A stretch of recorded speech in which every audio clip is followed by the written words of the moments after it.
Hello बच्चों, कैसे आप सभी। होप करती हूँ कि सभी बहुत अच्छे होंगे। और मैं आप लोग के लिए आज लेकर आई हूँ, देख सकते हैं आप, एक आर्टिकल है, ये न्यूज़पेपर में देना है और उसका टॉपिक है इट्स वर्थ सेविंग द अर्थ। ठीक है, ये टॉपिक है हमारा। इस पर क्या लिखना है हमें, आर्टिकल। और ये जो आर्टिकल है ये 2023 के पेपर में ऑलरेडी पूछा जा चुका है।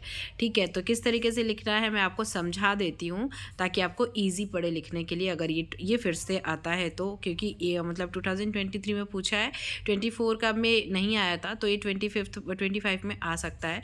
तो चलिए शुरू करते हैं। It's worth saving the earth. Earth is the only planet which can sustain life on it. मतलब अर्थ एक इकलौता प्लैनेट है जहाँ क्या है, लाइफ है। ठीक है, लाइफ सर्वाइव कर सकती है, या लाइफ मतलब यहाँ पे है।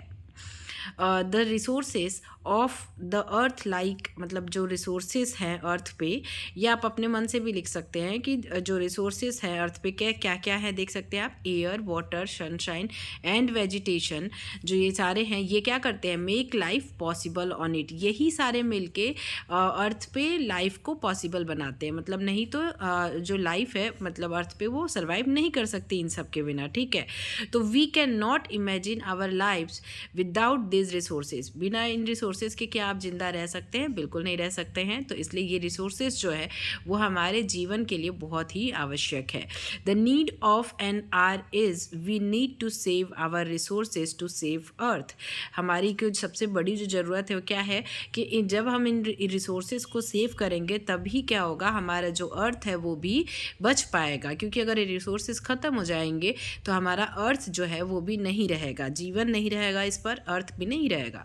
तो the resources earth provides us are limited. But जो रिसोर्सेज हैं, ये सारी चीज़ें हैं जो अर्थ हमें प्रोवाइड कर रहा है, ये क्या है, लिमिटेड है। मतलब ऐसा नहीं कि अनलिमिटेड है, कितना भी यूज़ किया तो कभी ख़त्म नहीं होगा। This are the blessings which we do not count. ये जो है ये एक आशीर्वाद है जिसे हम काउंट नहीं करते।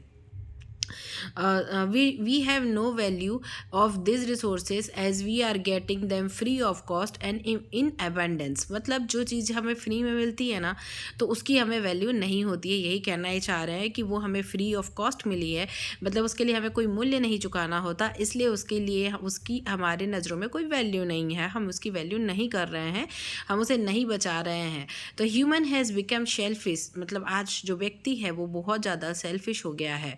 And is utilising the earth resources at a rapid rate. Rapid मतलब बहुत फास्ट रेट में, बहुत ज़्यादा मतलब यूज़ कर रहा है। ह्यूमन जो है वो सेल्फिश हो गया और वो इन रिसोर्सेज का बहुत ही बुरी तरीके से यूज़ कर रहा है, जिसकी वजह से इसके ख़त्म होने के चांसेस बढ़ गए हैं। We need to protect them. हमें प्रोटेक्ट करना पड़ेगा in order to protect our life. अपने लाइफ को प्रोटेक्ट करने के लिए हमें इन्हें प्रोटेक्ट करना बहुत ही ज़रूरी है, नहीं तो लाइफ नहीं बचेगी। नॉट ओनली दिस, सिर्फ यही नहीं, all the resources are now polluted due to human activities. सिर्फ ऐसा नहीं कि सिर्फ ये ख़त्म हो रहे हैं, बल्कि और जो सारे रिसोर्सेज हैं वो पॉल्यूटेड हो रहे हैं, मतलब कि दूषित हो रहे हैं, प्रदूषित हो रहे हैं ड्यू टू ह्यूमन एक्टिविटीज़। हमारे जो मतलब ह्यूमंस की एक्टिविटी है, मतलब सब गंदा कर रहे हैं, सारे रिसोर्सेज को गंदा करे, जो पॉल्यूशन बढ़ रहा है उसकी वजह से सारे रिसोर्सेज जो है वो धीरे धीरे पॉल्यूटेड भी हो रहे हैं। We need to save the earth at all cost. हमको मतलब हर कीमत पर पृथ्वी को बचाना पड़ेगा। All the other issues are secondary. और सारे इशू जो हैं बाकी सब सेकेंडरी है। And saving the earth be the main concern. और अर्थ को हमारा बचाना में हमारा मेन कंसर्न होना चाहिए। If we do not change our self, अगर हमने नहीं से अपने आप को चेंज किया तो we will lose the chance of seeing our future generation flourish. I must say, अगर हमने नहीं बचाया इन्हें तो हमारा जो फ्यूचर जनरेशन है वो इन्हें देख भी नहीं पाएगा। आई मस्ट से, और वो रहेगा भी नहीं। रहेगा कैसे जब ये सारे रिसोर्सेज नहीं रहेंगे। आई मस्ट से इट्स वर्थ सेविंग द अर्थ। इसीलिए मैं कहना चाहूँगी कि इट्स वर्थ सेविंग द अर्थ। तो हमारा मतलब अर्थ को सेव करना कहीं से भी मतलब ऐसा नहीं है कि हम ऐसे ही बोल रहे हैं, बहुत ज़्यादा वर्थ है।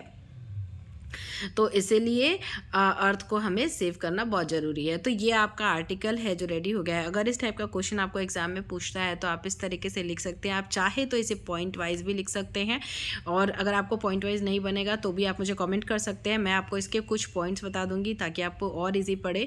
वैसे तो आर्टिकल है तो उसे पॉइंट वाइज भी लिख सकते हैं और ऐसे नॉर्मली भी आप लिख सकते हैं। पॉइंट वाइज भी लिखने से थोड़ा सा ईजी होता है चेकर को, पर आप ऐसे भी लिखेंगे तो आपको फुल मार्क्स मिल जाएंगे। सो मैं आपको मिलूँगी फिर अपनी अगली वीडियो में और किसी नए टॉपिक के साथ। ये इंपॉर्टेंट था तो इसलिए मैंने इसे बताया, और ये ऑलरेडी आ चुका है आपके एग्ज़ाम में। सो चलिए मैं मिलूँगी आप लोगों से अपनी अगली वीडियो में। तब तक के लिए bye bye, take care and पढ़ाई करते रहिए। Thank you, thanks for watching.